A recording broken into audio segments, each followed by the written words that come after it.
Shalom saudara-saudara, sebelum memperhatikan dengan seksama sumber saat teduh kita hari ini dari Yoel 3, saya ingin mengajak kita untuk membandingkan sikap kita bila terjadi hal yang sama. Maksud saya begini, seumpama ya, saudara diberikan hak atau wewenang untuk mengambil barang 1 kilogram.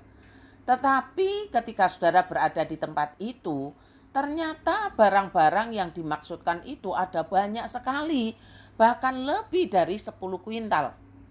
Lalu saudara berpikir begini, hak saudara memang 1 kilogram. Tetapi jika saudara mengambil lebih dari 1 kilogram, bahkan mengambil sampai 10 kilogram pun, tidak akan ada yang berani protes atau melarang saudara. Kalaupun ada orang yang menyaksikan secara langsung, saudara mengambil lebih dari 10 kilo pun, orang itu akan mendiamkan saudara. Apa yang saudara pikirkan atau lakukan? Apakah saudara memandang itu sebagai sebuah kesempatan untuk mendapatkan lebih? Toh semua orang juga biasa lakukan hal yang sama, dan kalaupun ketahuan, tidak ada orang yang akan melarang. Atau sikap yang kedua, saudara menganggap itu sebagai ujian atau cobaan. Yang mana? Semoga saja keputusan saudara adalah keputusan iman yang benar, yang menghormati Tuhan Allah saudara. Saudara-saudara, saat teduh kita hari ini dari Yoel pasal 3. Yoel pasal 3 ini membahas tentang bangsa-bangsa yang menjara dan menjajah bangsa Israel sebagai umat Allah. Memang Tuhan izinkan bangsa-bangsa itu untuk menghajar umatnya, tetapi tetap diberi batasan. Tidak boleh semena-mena. Nah, yang menjadi persoalan adalah bangsa-bangsa yang menjajah dan menjara umat Allah itu seperti yang saya gambarkan dengan perumpamaan di atas. Karena umat Allah bisa ditindas, dikalahkan, maka sepertinya hukum alam yang berlaku pada waktu itu dianggapnya bisa sesuka hati menjara dan menjajah. Saking parahnya dan brutalnya bangsa-bangsa itu menjajah dan menjara, sampai Tuhan berkata begini loh saudara, dalam Yoel 3 ayat 2-3. Aku akan berperkara dengan mereka di sana mengenai umatku dan milikku sendiri Israel. Oleh karena mereka mencerai beraikannya ke antara bangsa-bangsa dan membagi-bagi tanahku. Oleh karena mereka membuang undi mengenai umatku dan menyerahkan seorang anak laki-laki karena seorang sundal dan menjual seorang anak perempuan karena anggur untuk diminum. Saudara-saudara, ingatkah akan firman yang mengatakan bahwa siapa yang menjamah milik Allah berarti menjamah biji matanya?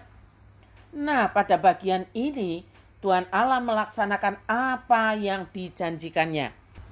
Tuhan Allah menghukum bangsa-bangsa yang menindas umatnya. Tuhan akan membalikkan perbuatan mereka kepada diri mereka sendiri. Demikian firman Tuhan.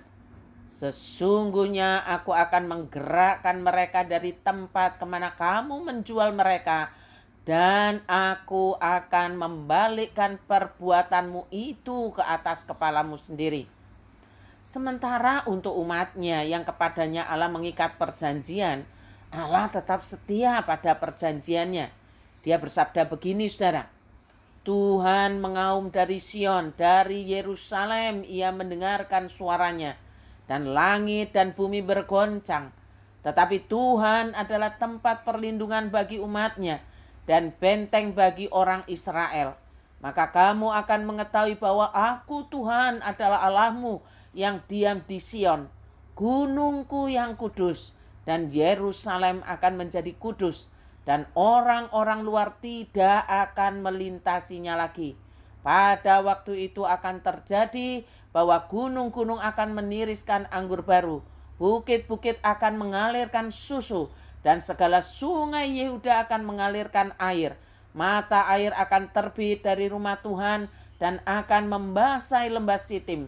Mesir akan menjadi sunyi sepi dan Edom akan menjadi padang gurun tandus oleh sebab kekerasan terhadap keturunan Yehuda, oleh karena mereka telah menumpahkan darah orang yang tak bersalah di tanahnya. Tetapi Yehuda tetap didiami untuk selama-lamanya dan Yerusalem turun-temurun. Aku akan membalas darah mereka yang belum kubalas. Tuhan tetap diam di Sion. Apa artinya buat kita di zaman sekarang ini? Begini saudara, gereja bukan gedung ya, adalah milik Allah. Allah telah mengangkat gereja menjadi miliknya. Gereja bisa saja jatuh dalam dosa seperti yang ditunjukkan oleh umat Allah mula-mula. Bisa saudara. Gereja yang jatuh dalam dosa pasti didisiplin, pasti dihukum. Sebab Allah itu adil. Alat penghukuman Allah bisa saja dari luar gereja atau yang membenci gereja.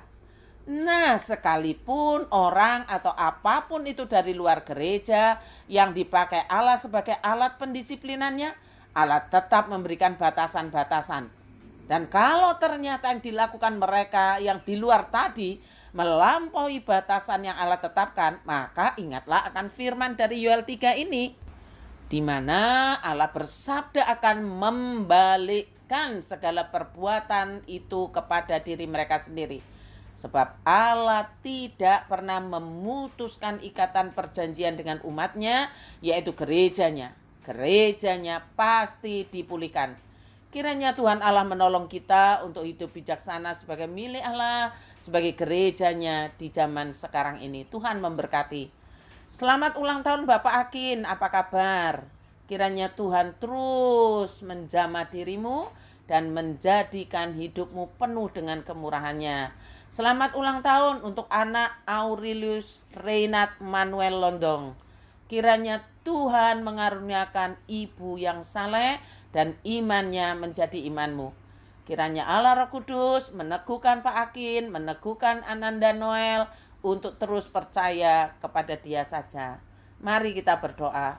Ya Tuhan Allah kami yang maha besar dan maha kuasa, kami mengucap syukur kepadamu bahwasanya dengan bersaat teduh secara rutin dan membaca firman-Mu dengan setia dan runtut, maka kami dituntun oleh-Mu untuk semakin mengenal Engkau ya Tuhan. Terima kasih atas pimpinan-Mu ya Roh Kudus. Pendisiplinan pasti Engkau jalankan bagi gereja-Mu. Dan pada saat bermain-main dengan dosa yang membuat sakit hatimu, sementara pada saat yang sama, Engkau juga akan membalikkan segala perbuatan jahat kepada para pelakunya. Terima kasih Tuhan untuk keadilan-Mu yang sempurna. Mohon Roh menuntun kami untuk terus-menerus percaya dan setia kepadamu saja. Pada hari ini hamba-Mu menyerahkan Bapak Akin dan anak Aurelius Reynat Manuel Londong yang berulang tahun. Seperti yang Tuhan telah kerjakan di antara umat-Mu zaman dahulu. Demikian juga hamba memohon agar mereka berdua ini benar-benar mengerti dan menikmati sukacita karena ikatan perjanjian dengan Allahnya. Terima kasih Tuhan. Terus mendoakan untuk majelis penatua yang baru juga terpilih. Tuhan kiranya Engkau memakai mereka sebagai alat yang disukai Tuhan.